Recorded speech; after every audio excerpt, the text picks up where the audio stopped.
Hello, and welcome to my broadcast from my lunar base. My name is Christopher Moonlight, and I thought I'd just hop in and I just get a bee in my bonnet sometimes and go, I'm going to live stream. Why? What made me think to do this right now? I really should schedule them, but I was just thinking to myself, really, I should talk about where to watch the Quantum Terror because I've gotten a lot of people who are interested in seeing it, say they want to watch it, but they don't know how to get to it. And, in this day and age, it's understandable. I've had a lot of people who are older who aren't as familiar with smart TVs and downloading apps like Filmzy or Tubi. They're just kind of in on the, Amazon Prime, Netflix, Disney Plus, the easy stuff. But there's a lot of great free apps that you can load onto your smart TV, Fire Stick, Roku, whatever it is. It's very easy. You just search them up. Or you can watch on television. But I was actually, a friend of mine in England wanted to watch The Quantum Terror, and they tried to get it on Amazon Prime, and they couldn't find it. Now, Amazon Prime is supposed to be international, so it should be there, although I've been told by some that that's not always the case. So if you're having trouble watching it on Amazon Prime, I want to assure you that it is. Let's see. Open a new tab. Let's see. Why isn't it doing that? Let's see. It's probably because of the... There we go. It is indeed on Amazon Prime. And you can rent it for $1.99. I don't know what that translates to in pounds if you're in England, or buy it for $4.99. And yeah, it's there. But if you are having trouble, and by the way, I've left this link in the description of the video. We have what we're looking at here is where to watch the Quantum Terror. So I did this little Substack post where you can just click on any of these, and if you want to watch online, you can watch online. But here it is on Tubi. Tubi is not international, but Filmzy is. Both of these are what's called AVOD, advertising video on demand. So you do have to put up with commercials, but a lot of people have ad blockers. I say watch the commercials, honestly. I mean, first of all, I don't mind them. I was able to set my own timing for the Quantum Terror, so the commercials happen at convenient intervals. You're not in the middle of an intense moment, suddenly a commercial comes on. And I do get some ad revenue. And look at this. Filmzy's got all these other great movies that you can watch. It's really a great free service. You just have to put up with the commercials. But look, you can play now. You can watch the trailer. No problem. Good stuff. And look at that beautiful artwork from Oscar Ankerud. I'm still really thrilled about this poster. I was told that this movie has great packaging, which just means, good artwork, good presentation, good tags. So I'm really happy with that. And the Quantum Terror is doing fairly well. But again, I have in the video description where to watch and also where it's coming to. So Mercado Libre, I think is how you say that. My Spanish is terrible. Kind of it's one of those things. I'm actually part Puerto Rican.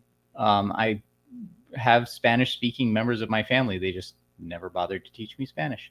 And I never took Spanish classes in school. So my Spanish pronunciation is terrible. However, if you have friends who are Spanish-speaking horror fans, we have subtitles. And so when it comes out on Mercado Libre, which is, my understanding is that's kind of the competitor for Amazon, they will have Spanish subtitles for it. Same with Box Brazil Play. This is an exclusive app that's in Portugal. And it is, it's in Brazil, but we have subtitles in Brazilian Portuguese is what I meant to say. Free movie channel and Momatu I'm not sure what this is. I'm currently on. I've been picked up, selected by 11 apps, so or streaming services. And I'm going to show you this, which I don't know if I should show you this or not, but this is actually my account for Film Hub, who is the sales platform that gets my movie, gets the Quantum Terror on these different video on demand platforms. And you can see I've been picked up, I've been selected by quite a few of them, and all but one has been delivered. TCL is the newest one to select. It was actually just selected yesterday. So I'm really excited for that. TCL makes TVs. I wasn't even sure if they actually had their own streaming service, but apparently they do. It's on the Roku. I guess they're a kind of Roku. They manufacture Roku TVs or something like that. But look, Emblaze TV, Amazon Prime, which yes, it is available now, contrary to what people are telling me in England. Momentu, I'm not sure what that one is. I forget. Well, let's see. Momentu is a streaming channel where storytellers breaks free where compelling movies, series, documentaries, and live channels come together worldwide. It's available in Canada, Mexico, and the United States. Again, I'm really excited about the Quantum Terror getting to the Spanish-speaking population, especially Mexico, because I know that in Mexico, there are a lot of horror fans, and I don't think they mind reading subtitles. Again, we have Spanish subtitles for this movie. We have, I think, and I don't know if the streaming services are going to make all these subtitles available, but I hope so.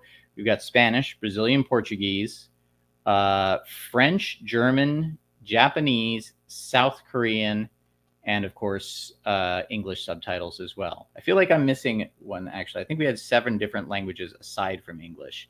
So I can't remember what that other one was. But again, I'm really excited about this. So again, if you use the link in the video description, you can actually right click.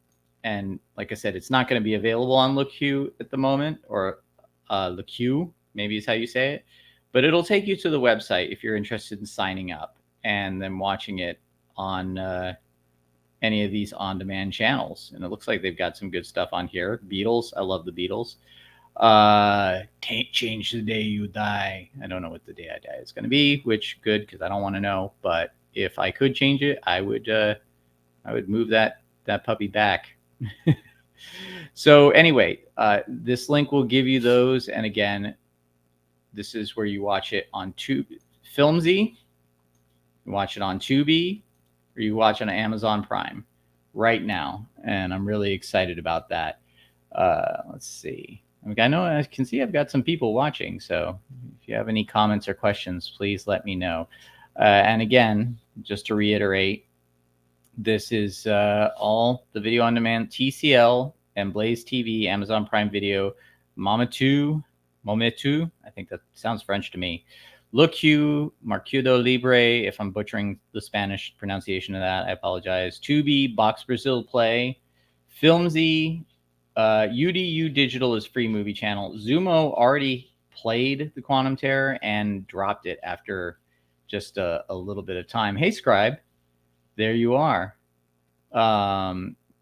You're always welcome to join, by the way. I think I'm not going to make you join.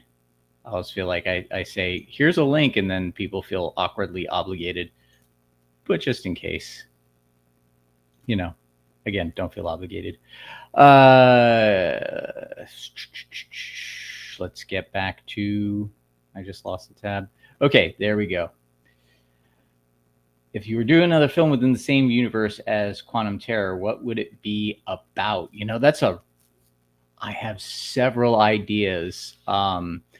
I'm very interested in, and here's the thing about that. Yes, in my mind, there is a Quantum Terror universe.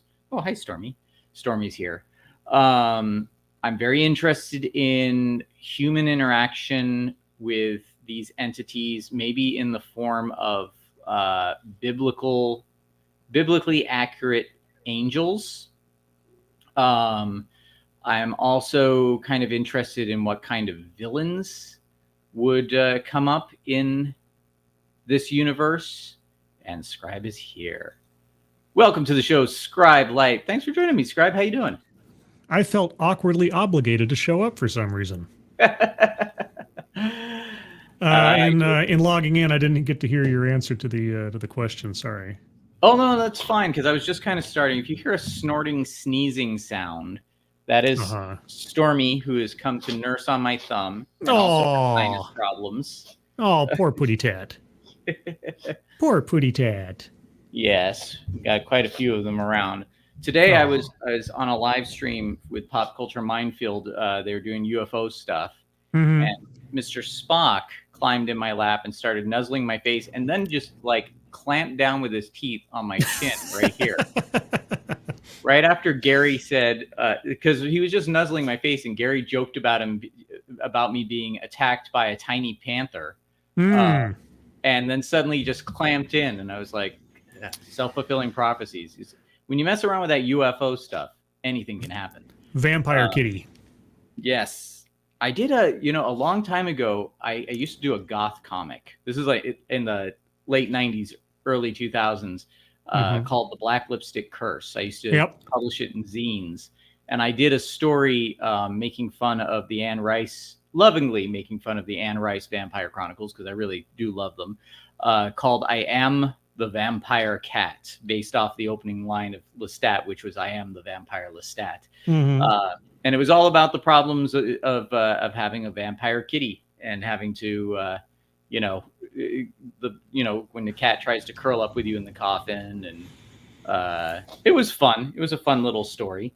But anyway, going back to the topic, so the Quantum Terror universe, I really feel like there should be one, which is why I keep pushing for this movie to be successful. And it's been moderately successful, actually. I'm not going to show the numbers that Film Hub has given me, but there were started off with a bang, a couple of really good months, and it actually kind of dropped in October when I thought that people are watching horror movies during Halloween, it should spike even more. It'd be great.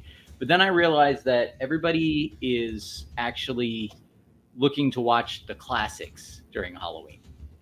That's my theory anyway. No one wants the obscure movies. So I'm seeing a little bit of a rise again this month, but not nearly to the levels when it first debuted. But I'm going to keep pushing this movie because I think on the budgets that we've shot at, it is certainly possible to do other micro budget stories. And I have a better quality camera now. I've got Blackmagic 4K, where before the original Quantum Terror was shot on a Canon 7D, which is, I almost guarantee you, by my knowledge of just what different cameras look like, is probably what the original Terrifier was shot on as well. So I kind of feel a kinship with Terrifier, at least on that. But I will never make a movie like Terrifier or Terrifier 2. Nothing that grotesquely sadistic or I'm very happy for Terrifier 2 and the director who created it and his success, but it's definitely not the kind of horror movie I'm interested in. Sure.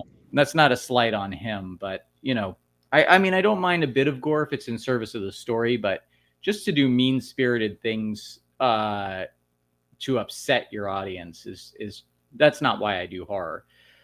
At the same time, I don't know if you've seen this, but people are kind of using Terrifier, and I know I'm kind of going off on a tangent away from your question. I'll come back. That's all right. Yeah, sure. But the whole idea of elevated horror, like audiences are turning against elevated horror. What is elevated horror? I hear this term all the time now. I'm like, I don't know what that means. Like there's emotional, atmospheric horror kind of thing. Like, you don't see the monster, but it's tension.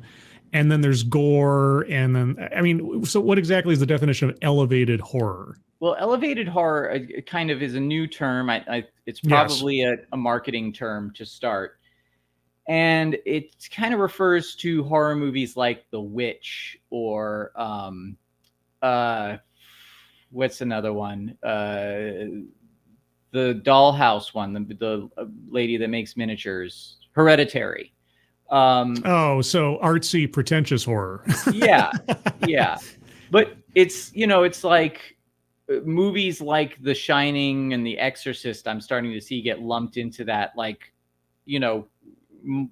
to me, it's all going to get lumped together, and this, it's like the media is trying to create this battle between like the completely unpretentious, but still not very substance driven slashers. Yeah. And then there's, like you said, like the pretentious horror. Well, let me take about pretentious. How about the difference between highbrow and lowbrow horror? Yeah, and you know, I like a bit of both. Like Yeah. I enjoyed the Nightmare on Elm Street franchise, although I really don't remember. I remember really loving part 3, but not being overly or not having a great memory of it. I don't remember 4. Part 3 was the first one I ever saw, and that was the only the second time that Wes Craven was involved in the franchise until at least directly until New Nightmare. Well, and I thought part 3 was brilliant. You know, yes, it was great. And I really enjoyed the first one. I thought the second one was a bit boring, but I really loved the third one. And New Nightmare, I remember going to the theater to see that. It was the first Nightmare on Elm Street movie I bothered to see in the theater.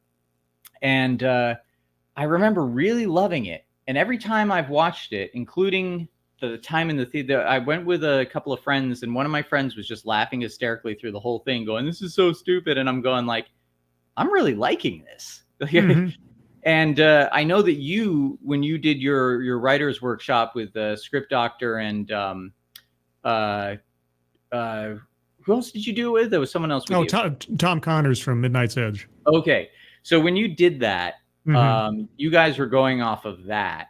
Yes.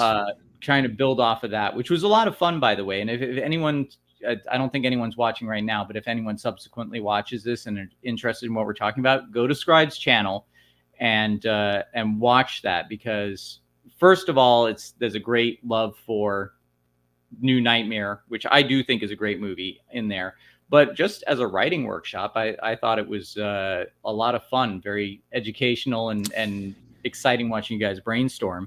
Yeah, I really hope to have a chance to do that more, either in general or with Script and Tom, because like I said on the show, I'm terrible at self-generation of things. I always need to bounce off of something or brainstorm with people to get my juices flowing. So when I had those couple ideas of how you could conceivably continue on the story, I knew that I was going to just hit a brick wall. And so when I had the opportunity to talk to those guys, and of course all the other interesting things that came out of that, was really fun.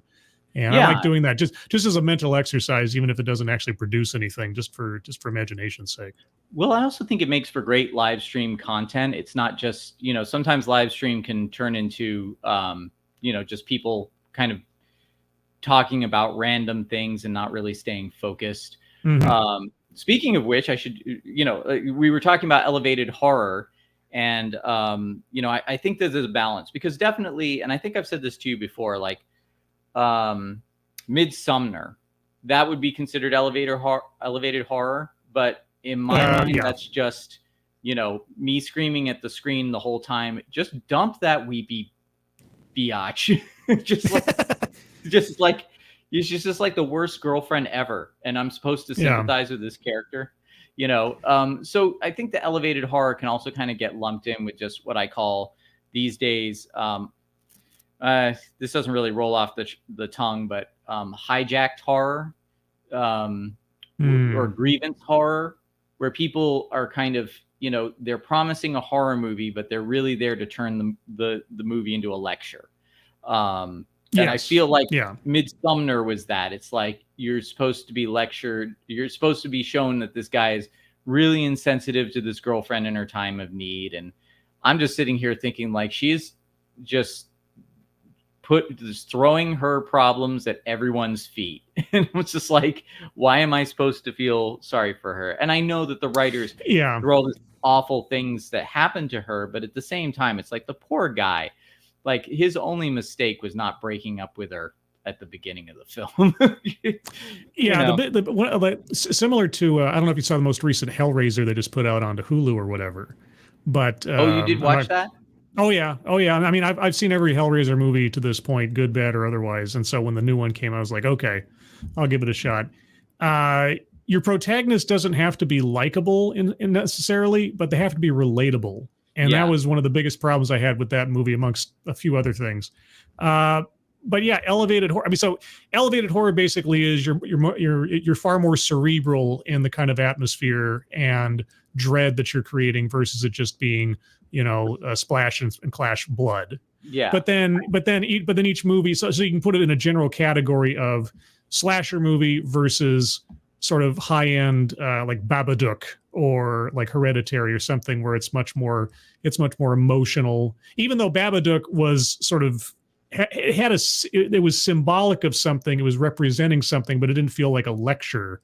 It Yeah. did create it created an atmosphere versus like showing you gore. So yeah, okay, elevated versus I don't know what like I say highbrow versus lowbrow. But then even if you tag yourself with an elevated horror thing, then it's a matter of, well, is it inequality or is it just pretentiousness because, oh, look at me, I can do horror without showing the blood. Like, well, that takes skill.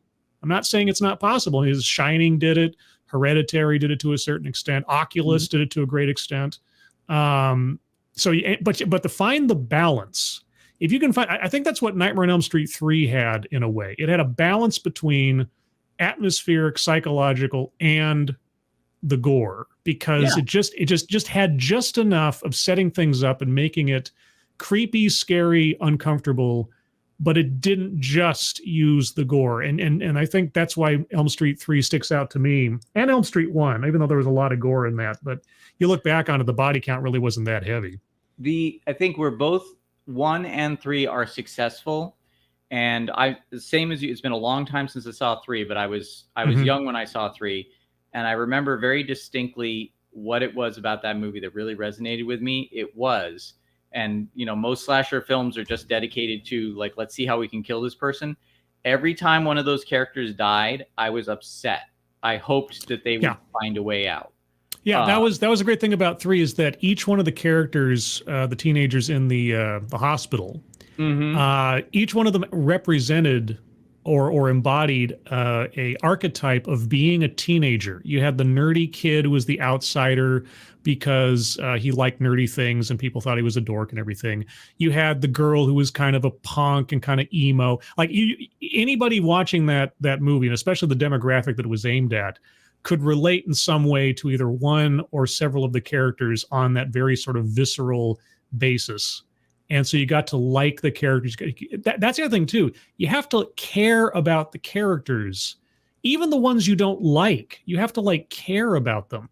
And if you don't have an established characterization, I was talking about this with the difference between Thing, the Thing from 1982 from John Carpenter, and the prequel, where the team in the John Carpenter's The Thing, you really got to see how those characters interacted. They all had distinct personalities. You got to like them or appreciate them for different ways. And there was a whole bunch of them. There was like 8 guys in that team or something. But by the end of the movie, you knew something about each one of them and had an appreciation for them. Whereas in the prequel, start, you knew something about them, and that's I think it was me you were having that conversation with. Probably, yeah. Rob Ager, who does his collative learning film channel. He's like doing breakdowns of like those characters to this day because there's so much to continue to unpack about them. They're so multi-layered, and they're an example too of if you're a writer and you write good characters, you will even discover layers in your own writing that you didn't know were there. If you which happens to me all the time. And it's funny, I guess The Quantum Terror would be considered an elevated horror movie in a way too. I wanted the creature stuff, but I wanted that. And Scribe, tell me if, I don't know if you noticed this, and maybe I've mentioned it to you before, but I've watched the movie on demand over and over again, just partially just because I'm curious how it plays on different channels. And, for anybody that might be just joining in, I see the numbers keep fluctuating. They keep going from like 2 to 3 to 0. So I don't know if people are coming in and out or not, but I do in the description have the link, a Substack where you can find all the places to watch it, and all the places is coming soon. But just going back to that, you know, I was watching the Quantum Terror and I was watching different scenes, and I suddenly realized I think I just made a I think I accidentally remade The Shining in a way. Okay. There's a lot going on in that, and there are some homages that are deliberate to The Shining in there, like when the tunnel floods, it's water, not blood. But there, I started to look and go like, well, wait, there's a scene where someone's looking in the mirror and they start talking to, you know, the reflection. In a sense, and in The Shining that happens too, where Jack sits down at the bar and he starts talking to the mirror, and then suddenly Lloyd's there. And there's, but this, I started seeing like several things, and I didn't mean to do that, but now I can't unsee it. And to me, Shining would be kind of the ultimate elevated horror movie, even though that term wasn't around for decades after it was made. But I want to kind of, and I don't know when I'm going to get called to dinner. Like I said, this is an impromptu stream. I think everyone's still upstairs kind of finishing their showers and stuff, but sure. It's enchilada night. Yeah, nice. But for the Quantum Terror, to finally come back to your question of what other stories could happen in the Quantum Terror universe, I've been thinking about that a lot, and I have some stories in mind, some of which I don't think directly fit into the Quantum Terror universe, but could with a little reworking.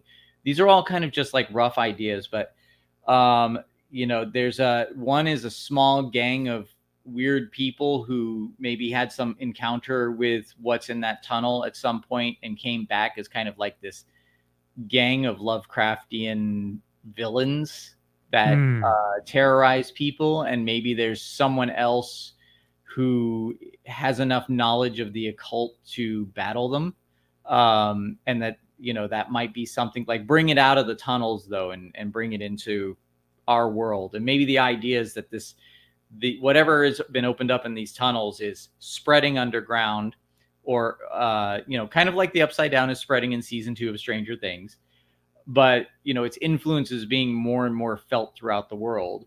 I had this idea that I think fits into it, where, and maybe this is something, maybe we can brainstorm this, I don't know. The idea of there's a battle of some two entities during a thunderstorm. And at some point, the next day after the thunderstorm is cleared, in a field somewhere, a group of people come across a body, and it's maybe 15 feet tall, dead, and it's sort of humanoid, but it's also sort of like a biblical angel. And they somehow get the idea to eat of its flesh.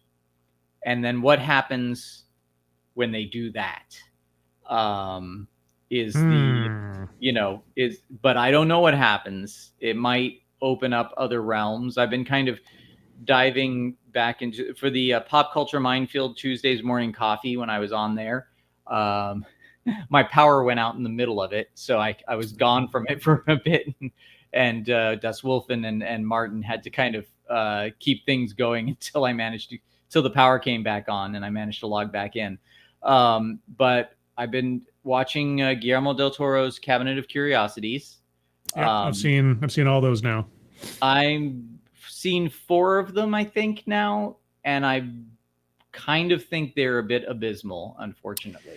Yeah, a lot of them looked good, but yeah, the first couple at least,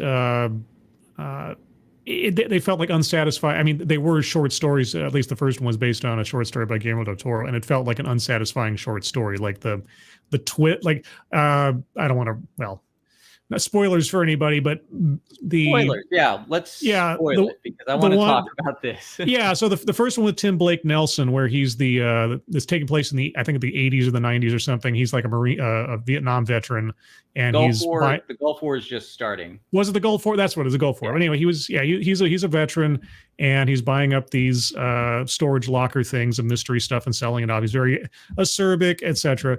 Anyway, I won't go through the whole thing, but the whole conflict between him and the lady who wanted her stuff back from the locker he'd previously bought.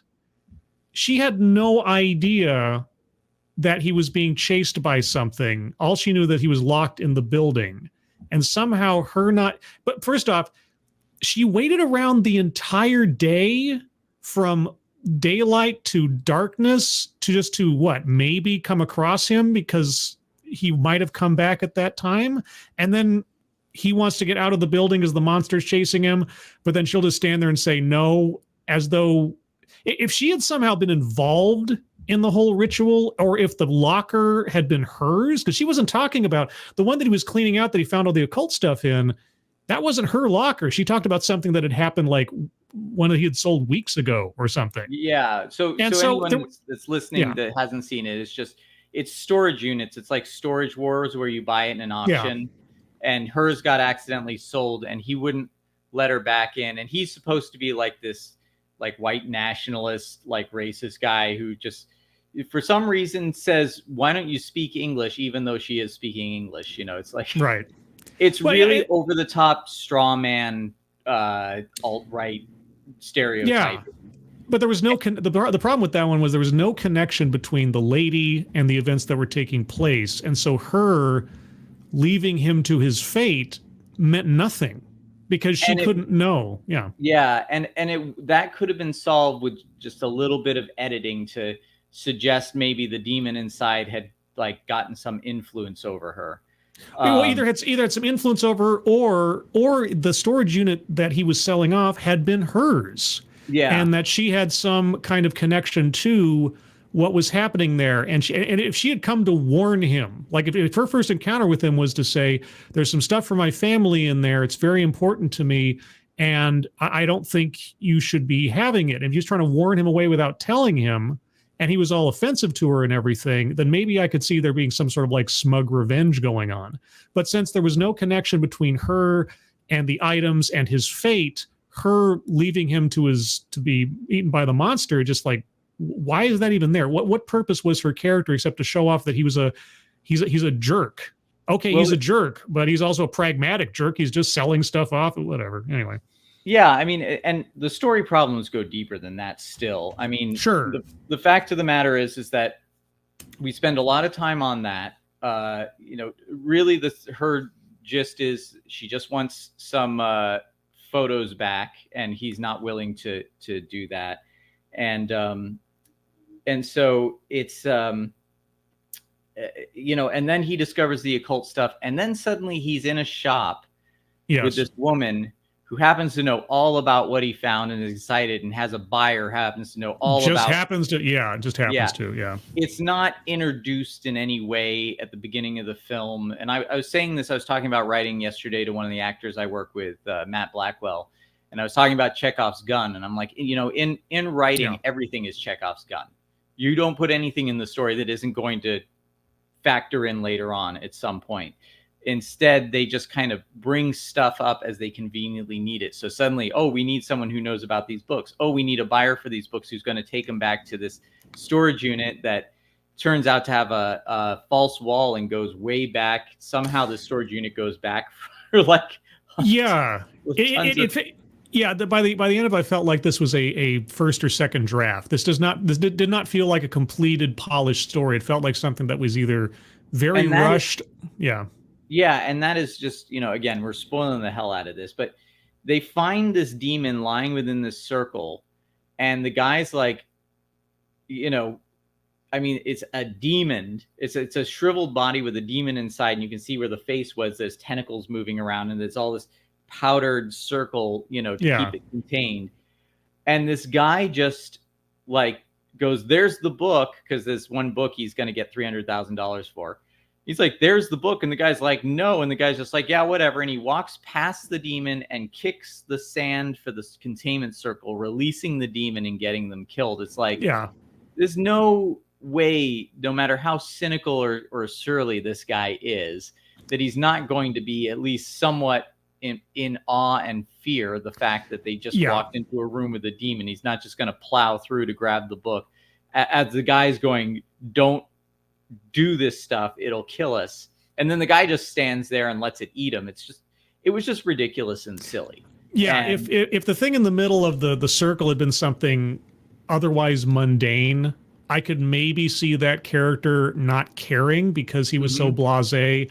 And that character, the jerkwad, he was supposed to be sort of rooted in reality. He's very like, get this thing, sell it, I'm done. But again, normal person, even somebody who's a hardened war veteran, walks in and sees some, yeah, like you say, emaciated body with tentacles roiling around in its hollow head. You're not going to want to get near that thing. You're like, I think I'm going to get out of here. Yeah, it didn't make sense in any kind of logical way. The characters didn't make any sense. The events didn't make any sense. And that kind of theme, unfortunately, I won't get into every episode, but a lot of the episodes ended up being that way. As you had these conclusions that were meant to feel, I guess, sort of like Vault of Terror, Tales from the Crypt, sort of grossly ironic about the character or something. But they just fell flat because you're like, what does that have to do with anything? Why did we see that monster? Why did that monster show up? Why do we have 3 monsters in this show that had no connection to each other? There are a couple episodes that are pretty good. The lady and the skin cream. I won't give away that one. That one is pretty good later on in the series. I haven't seen that one. I watched, but just to conclude on the was called Lot 36, the one we're talking about. But the idea is like he treated this Mexican lady poorly, and now she has a chance to open the door for him to free him from getting killed, and she decides not to and locks him in, and he dies. And I'm like, wow, lady, you're actually worse than him. Well, yeah, except she couldn't possibly know it was coming after him. Yeah, but my point is that it doesn't make sense. The Guillermo del Toro wrote it like the audience is meant to feel some satisfaction that she did this. And it's like, if you feel satisfaction that she did this to this guy, you're just awful. It's because he was mean to you and racist, therefore he deserves death. That's like, that doesn't make any sense. It makes absolutely no sense. He would have had to have done something commensurate to her doing that. If he had run over her baby or something, yeah, okay, sure, whatever, some kind of revenge scheme. If she'd put a curse on him, if that was part of it, and then she was just watching it come to fruition, even though that would still make her a bad person, at least there'd be some explanation as to what we're supposed to be feeling about her doing that in that particular instance at that time. But again, what was she doing there in the middle of the night? What was she doing? We saw her in the daytime, and then she just hangs out on the chance he might come back so she can lock him in. It makes no sense. I just thinking about it now frustrates me because my brain just tries to fill in these gaps of logic, and it can't, and it's just like it's a syntax error. Well, this is the problem with, pretty much everything on television these days. Even when something is sort of good, and it's kind of bugs me about audiences as well. They go, yeah, I had some problems, but I enjoyed it. It's good. I'm like, stop accepting these things that, because I think audiences want so much to like something that they're overlooking more and more. But this, and I want Guillermo del Toro to do well. I want him to let go of his grievance hijacking of what could otherwise be good stories. And I did watch, I got Pickman's Model bored the hell out of me. I don't even want to get into that. Yeah, the actor who played what's his name, the main character. I like him as an actor. He was in the Punisher Netflix series. He played Jigsaw or Jimmy Russo or whatever. But yeah, he's a really great actor. But yeah, that one. The Pickman's Model could be and was, I think Night Gallery, the old Rod Serling show, did a Pickman's Model version, and it was. I think that was all of maybe half an hour. That's a story that can be told in a lot more concisely. I don't know why they decided they had to keep every one of these episodes to an hour plus when the stories that they had oftentimes Streaming didn't time. justify it. They- Oh, yeah, they I know. want Yeah, to- yeah. There's contracts, there's streaming time, and everything else. But for the quality of the story, it didn't serve it well to have that much filler. It really didn't. Well, this is also what I think, and again, it also, yeah, hat tip to the actors. Most of them, there were a couple of duds in there. They were more secondary characters, but the acting was superb. And, Oh, yeah. I forget the name of the actor that was in Lot 36. That's Tim Blake Nelson. Okay, he reminded me of another actor that I really love, which is was it Miguel Ferreira? Miguel Ferrer, yeah. Mm-hmm. Ferreira, yeah. Who I always loved. I loved in Twin Peaks, and even when I'd spot him in like cameos, like he has like a quick thing in I think Star Trek 3, like he's like blink and you'll miss him, and he's in Deep Star 6, and he's in a great Stephen King adaptation called Night Flyer. I have a VHS copy of Night Flyer. I love Night Flyer. It is a Night Flyer's great. Night Flyer's a great idea. Yeah, it was the perfect tone, and he was the perfect actor for that role. Yeah. But he and I should get going soon because I hear my wife. I think Sure. she's starting to prepare things in the kitchen. I want to leave her hanging, but but yeah, like Pickman's model, like really just I've got. I'll tell you how impressed I was with Pickman's model when it ended. I kind of went like, oh wait, I'm watching this. Like I zoned out. Yeah, it's unfortunate. Dreams in the Witch House. Again, it was so. My problem with it was, again, it was so disjointed. Yeah. And it was that it had that Guillermo del Toro artifice that I actually enjoy in his other movies. Mm-hmm. But it on a budget, it's like, I don't know, maybe it was the way it was lit or something like that, but everything really felt like sets. Yeah. And that kind of distracted me. Although Rupert Grint, I think, again, did an excellent job. Oh yeah, no. Here's the. I mean, overall, the cinematography, the acting, the costumes, everything looked great in most of the episodes. I mean, it really had a really good, unique visual style to everyone, and it felt like something slightly epic that you were watching for the most part. It just really comes down to the story logic and the characters. And in most of them, not all, there were a couple of strong points, but most of them, there's just something missing. Things weren't quite finished. If some of these things felt like they were kind of rushed, especially the first one. Anyway, but yeah, and I want Guillermo del Toro to do well. I want At the Mountains of Madness. Good gravy. He was supposed to make At the Mountains of Madness years ago, and they just put out some teaser footage, some test concept footage of At the Mountains of Madness the other day. But man, it's the one Lovecraft story you could probably get away with telling an actual external narrative that's not all taking place in somebody's head or perspective. It's one of the few. I'll tell you, I mean, I understand why it looked like a cutscene from a video game because it's a concept piece, but yeah, it's concept. Yep. Just from what I've read about what that script was going to be, and seeing that's not anything from At the Mountains of Madness. That, you know, I mean, maybe, but it's just. It didn't look like an Elder thing. It didn't. I mean, the Shoggoths don't look like that. So no, they don't look like that. And it to me, it looked like, you know, it looked like a character from a cutscene in a cool video game. And that's, I just didn't like the design. But maybe it's also because I feel like on a budget, on my budgets with my miniature effects skills and credentials, I could make that movie, and I could do it well. So maybe I'm a little, you know, biased. Like, no, Guillermo del Toro shouldn't make that movie because I should make that movie. You know, and I'm calling you out, Guillermo. Professional competition. That's fine. Exactly. Yeah. You know, and so the last one I saw, which was my favorite, but still I had a lot of problems with. Again, I feel like a lot of the problems were in the editing. But it was The Autopsy. And that one, yeah, F. Murray Abraham and everything, and it was just, I don't know, I kind of zoned out. That was the one I kind of zoned out on because I was like, why are we here? What are we doing again? Well, here's the problem with it, and here's what would have fixed it. it needed to be told in a linear fashion. Mm-hmm.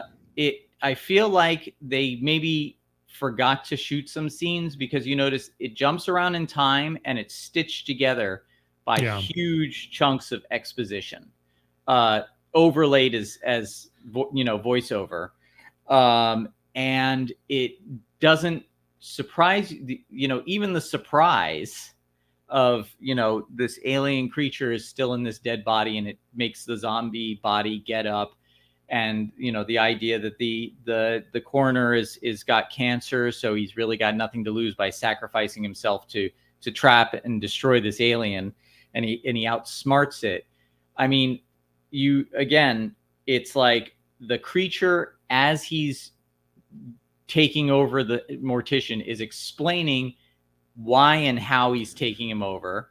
Yeah. And then when he takes him over, the mortician, again with the dialogue, explains to him how he tricked the alien. And the alien actually, I'm being a little hyperbolic, but he does actually say it. The alien figures out that it's been tricked and goes, no. I'm just like, but the autopsy stuff, I realized something. This is how accustomed I am to, practical effects stuff. This gruesome, detailed autopsy, snipping the ribs and all this, stitching up the bodies and all that sort of thing, was really well done. And I a lot of this great special effects work, that the practical elements actually, I know for Pickman's model as well, were done by Spectral Motion, who does all of Guillermo del Toro's practical work and designs, and always does a great job.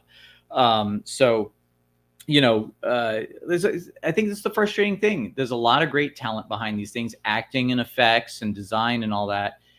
And I actually think it's Guillermo del Toro, that he's the producer. He's the one dropping the ball on this. And then he comes and my other problem with the show isn't, this may sound a little mean, but at the beginning of every show, he tries to do the Twilight Zone / Night Gallery thing. Mm-hmm. And he's so unhealthily huge. He comes waddling in. Yeah, it's pretty bad. It looks like he ate Orson Welles. And, but it's distracting, because you're like, this is a really unhealthy guy, who maybe should go see a dietitian and a trainer and do something before he keels over. But yeah, he reminded me like Peter Jackson during the filming of the Lord of the Rings trilogy. I was looking at him like, dude, yeah, diet, please. Good Lord. It looked really bad. He did something about it. Oh, yeah. But it is distracting, because he's like, dude is just, I mean, when you have to waddle like that, that's what you see. And suddenly he's talking and he's playing with this special effects cabinet. And it's like, wait a minute. Hold on. I'm supposed to be paying attention to this. And again, I'm not saying that as a slight. I'm concerned, as someone who believes in, as you get older, taking care of your health so we can have your talent for years to come. I do believe Guillermo del Toro can produce great work. He has in the past. My favorite work of his is stuff, the cheesier stuff like Hellboy and Pacific Rim. I think when he's just doing like cool, like kids will like this, let's have robots fight kaiju. And just enough plot to justify it and make you feel something about it.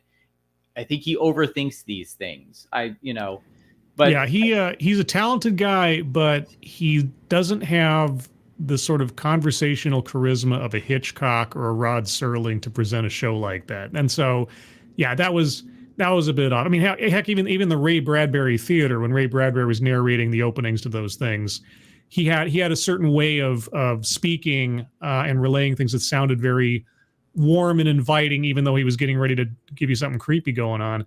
Something about Guillermo's not only did he look, but he felt awkward. I don't know how else to put it. He just felt awkward, didn't feel like a presenter. And he's only on there for like 30 seconds before they get into the show. So it's not the end of the world or anything. But yeah, it was distracting. You're right. Yeah, I mean, it's just, I don't know, like maybe I'm nitpicking the show. It's just something I really wanted to be good. And as someone who likes Lovecraftian fiction and horror, and when, again, we were doing the show on Pop Culture Minefield. A Drink with Crazy is here. Hey, Crazy. Hey, Crazy. We're really glad to have you. Yeah. So anyway, like I was saying, though, it's like I was examining when I was doing the Pop Culture Minefield show on Tuesday. I brought up Alan Moore's Providence and Neonomicon, which is just, he knows how to capture the essence of Lovecraft, spin it into something his own, and make it chilling and creepy. I'm going to go back and reread it because when I was checking out that stuff, I'd forgotten how good it was. And, let's, hold on a second. Trying to share your stream so you can get some people over here. Hopefully it works. Thank you so much, Crazy. We're actually going to log off soon because my wife is making enchiladas. I was going to do an eyebrow thing. For some reason I would. There you go. I don't know why the eyebrow thing. It's not like enchiladas or like, Anyway. But yeah, we're going to log off soon, but we're talking about this. But yeah, and by the way, people, if you haven't checked out A Drink with Crazy, it's an awesome show. He is very much an Iron Age guy. Oh, and Martin is here. Greetings, hey, my Martin. excellent friends. Martin is excellent as well. The rock that a pop culture minefield depends on. But yeah, check out A Drink with Crazy and Pop Culture Minefield, of course. A Drink with Crazy is really heavily doing the Iron Age stuff. He has Iron Age media on all the time. He had me on the show. Oh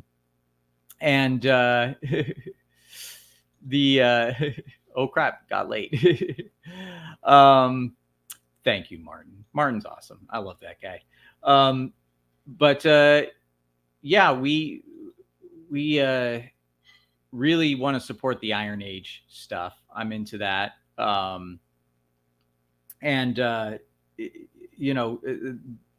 Iron Age Media, sorry, I was having trouble kind of finishing that thought.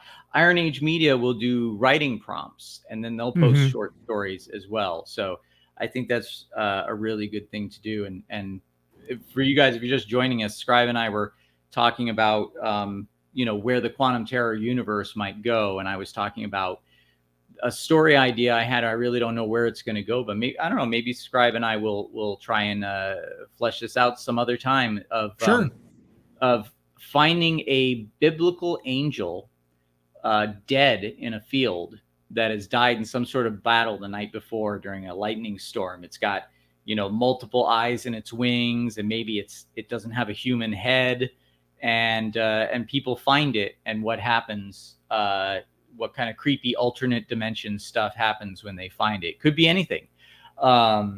It's one of, I get a lot of ideas, and some I don't know what to do with. For me, ideas come from, you take an idea that's kind of a weird idea like that, and then you figure out who are the characters and what is the situation that they're in terms of, if you think of their situation in real terms, and then bring it into the fantastic, what does that situation become? It's like awkward family dinner. What does an awkward family dinner become if suddenly the family, is cooking some of the flesh from this fallen angel? I don't know. And there is risk too of getting too weird. I think the Quantum Terror and a lot of Lovecraftian fiction kind of crosses into that. And that's the thing with Lovecraftian fiction, is it does get really weird. Dreams in the Witch House, there was a lot of stuff that I was watching in that going like, okay, I know what that is because I read the story, but the way they're using it, if you haven't read the story, the audience is just going to be like, what? The rat with the human face, being the main thing. Yeah, that was just like, I was like, what? Okay. Well, the fact that it turns out that the rat with the human face was the one that introed the story, like, it's got a happy ending, and then you see it's got a happy ending, and you're like, what? I thought the rat with the human face, that was that actually in the original story? I don't remember. Yeah, it was. Okay. Yeah, well, the way. Well, my first thought, because I hadn't read the story in years, but when I saw that guy and I saw what his role is in the thing, I thought, is he just like Guillermo del Toro's twisted Jiminy Cricket in this thing? Because that's what I kind of thought he was. Yeah, so speaking of which, Guillermo del Toro did, I read some stuff on the Pinocchio stop motion doing, and it sounds like just another, I feel like Guillermo del Toro is stuck in a story rut, and he really needs to let some other people write or work with some people with some different ideas. because it seems like, again, he hijacks he's gotten into the habit of hijacking his stories with the same grievance over and over again. And it's like, we get it, Guillermo. And apologies to Martin during the show. He loves The Shape of Water. I have some definite problems with it. Or as I should call that movie, Fish Sticks. That gets people every time. Anyway, but I mean, if you can hurt this, I'll say this, and then I gotta go. Okay. And I think Martin's left because he's mad at me. But if you're going to show a creature that's being brutally abused by this tyrannical, whatever he is in this lab, keeping this creature, and then you shoot the creature later on, and he just waves his hand over the wound and it's gone. Like, yeah, what's the point? Yeah, what's the point? Yeah, exactly. So, but on that note, I should wrap it up. But Scribe, thank you for awkwardly being forced to join me. Sure thing. And thank you to A Drink with Crazy and Martin for showing up and promoting the show. And I should probably change the title list, because originally I was just going to be on for a few minutes and talk about where to watch The Quantum Terror, and then we got into all this other cool conversation stuff, which I'm really happy to have, because I'm having a stressful week and it's nice to just blow off some steam. And Keeverdam is here. Hey, Keeverdam. Just is about to log off, but thank you for coming in and stopping by. I hope maybe you check out the rest of the show, because we had an awesome conversation about Lovecraftian stuff and the Quantum Terror and Cabinet of Curiosities by Guillermo del Toro and elevated horror and versus slasher horror. This was a great time. I got to learn to do better thumbnails and title my videos, my live streams ahead of time to predict all of this awesome stuff. That's right. It really is a lot better when you stop by, Scribe, though. Thank you so much for really stimulating the conversation. Sure thing. This was fun, and I'm going to go help my wife make some enchiladas. But again, check out... Oh, don't apologize, Keeverdam. I'm really, really excited that you're here. And feel... Honestly, anytime anyone drops in to watch my live streams from the awesome groups of live streams that, are way better than mine, but you guys come and visit anyway, I'm honored. I'm really honored to have you guys. But just before I log off, again, the link is in the description, but this is the Where to Watch the Quantum Terror page, and you can watch it on Filmzy, which is international. You can watch it on Tubi, which is just an awesome horror channel, and you can watch it on Amazon Prime with no ads. You can rent it or buy it. But check out that link, and it's coming soon to these other platforms. And also I forgot to say, there's if you want to download it from Gumroad, I sell it there, and I got a couple of reviews on the Quantum Terror. This one being from Film Threat. This one's from Film Threat, where when I first saw Film Threat reviewed the movie, I was horrified. I'm like, I am about to get trashed. And then they gave it this super awesome review that I'm so happy with, and they gave it a 9 out of 10. And, whoa! Yeah, and they called me a dime store Ken Russell, which I thought was great. And they said, let's see, I'm not lying, it's here. And they said the imagination used with the old school effects has the same retro renegade majesty found in Basket Case. Basket Case. Yeah, so I'm really I hope people will go and read this review and maybe leave a comment on it, because I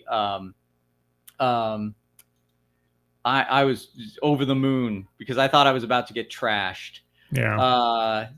You're in second shift. I'm sorry, Keeverdam. Yeah. I appreciate you tuning in. I have to go help my wife with dinner, because I didn't even tell her I was going to do this live stream. I just sat down and did it while they were, home from work, taking showers, that sort of thing. But it was nice to be able to blow off some steam. Like I said, it's been a very stressful week, and I'm hoping I'm working my butt off. And there's I really can't say anything, but for all of you who have supported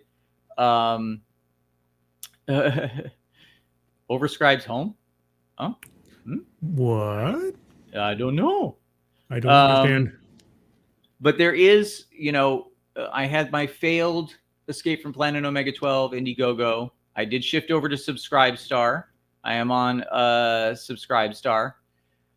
Oh, Oh Strive yes, home yeah, being the yeah, moon. yes. Because I live in a moon base on the moon. Yes. Oh, is that you? Das Wolfen Yeah. is here too.